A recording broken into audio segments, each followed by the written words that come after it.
बूढ़ा ब्राह्मण था वह हर रोज पीपल सींचने जाता था। जैसे ही वह पीपल सींचने लगता था उसी समय पीपल के पेड़ में से एक लड़की निकलती और कहती, पिताजी मैं आपके साथ घर जाऊंगी। यह सुनते सुनते वह बूढ़ा ब्राह्मण दिन प्रतिदिन कमजोर होने लगा। उसकी ऐसी हालत देखकर एक दिन उसकी पत्नी ने पूछा, क्या बात है, आप इतने परेशान क्यों हैं? तब वह ब्राह्मण बोला कि हर रोज पीपल में से एक लड़की निकलती है और यह कहती है कि पिताजी मैं आपके साथ घर जाऊंगी। तब बुढ़िया बोली, इसमें परेशानी की क्या बात है, कल ले आना उसे। जैसे 6 बेटियां रहती हैं वैसे 7वीं भी रह लेगी।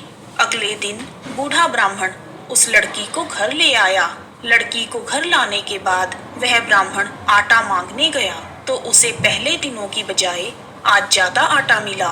जब बुढ़िया आटा छानने लगी तो लड़की ने कहा, लाओ माँ मैं छान देती हूँ। जब वह आटा छानने बैठी तो परात भर गई। उसके बाद बुढ़िया माँ खाना बनाने के लिए जाने लगी। तब लड़की बोली, माँ आज खाना मैं बनाऊंगी।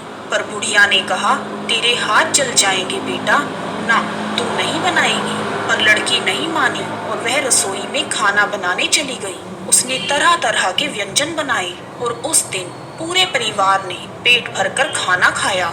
इससे पहले वह सब आधा पेट भूखे ही रहते थे।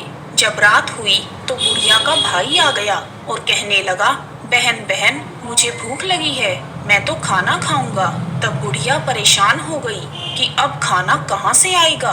तब लड़की ने पूछा, माँ क्या बात है? तब बुढ़िया माँ बोली, तेरा मामा आया है और कह रहा है कि मुझे भूख लगी है, मुझे रोटी खानी है। लेकिन हम सब ने तो रोटी खा ली है, अब उसके लिए मैं रोटियां कहाँ से लाऊंगी?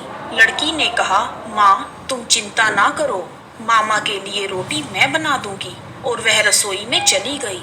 उसने अपने मामा के लिए 36 व्यंजन बनाए और मामा ने खुशी खुशी भर पेट खाना खाया और कहा, मैंने इतना स्वादिष्ट खाना पहले कभी नहीं खाया। बुढ़िया ने अपने भाई को बताया कि आज खाना तेरी भांजी ने बनाया है। शाम हुई तो लड़की बोली, माँ चौका लगाकर चौके का दिया जला देना, आज मैं कोठरी में सोऊंगी। बुढ़िया ने चिंता जताते हुए कहा, ना बेटी तू डर जाएगी। लेकिन वह बोली, मैं नहीं डरूंगी, मैं कोठरी में ही सोऊंगी। और वह लड़की कोठरी में जाकर सो गई। आधी रात को जब वह लड़की उठी और उसने चारों तरफ नजर घुमाई तो धन ही धन हो गया। वह कोठरी धन से भर गई। उसके बाद वह लड़की घर से बाहर चली गई। जब वह बाहर जाने लगी तो गली में एक आदमी सो रहा था। उसने रात को उस लड़की को जाते हुए देखा तो कहा, बेटी तू कहाँ जा रही है? तब लड़की बोली, मैं तो दरिद्रता दूर करने आई थी, अगर तुम्हें भी दरिद्रता से छुटकारा चाहिए तो तुम भी करवा लो। तब उस लड़की ने उस आदमी के घर की तरफ देखा और उसका घर भी धन धान्य से भर गया। सुबह होते ही जब बुढ़िया उठी तो वह कोठरी में लड़की को देखने गई, पर उसे लड़की नहीं मिली।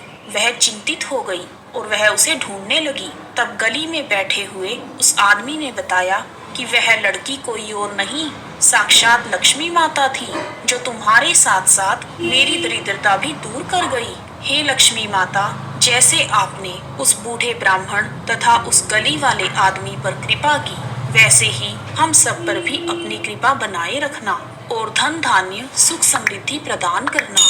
जय माँ लक्ष्मी, जय विष्णु भगवान।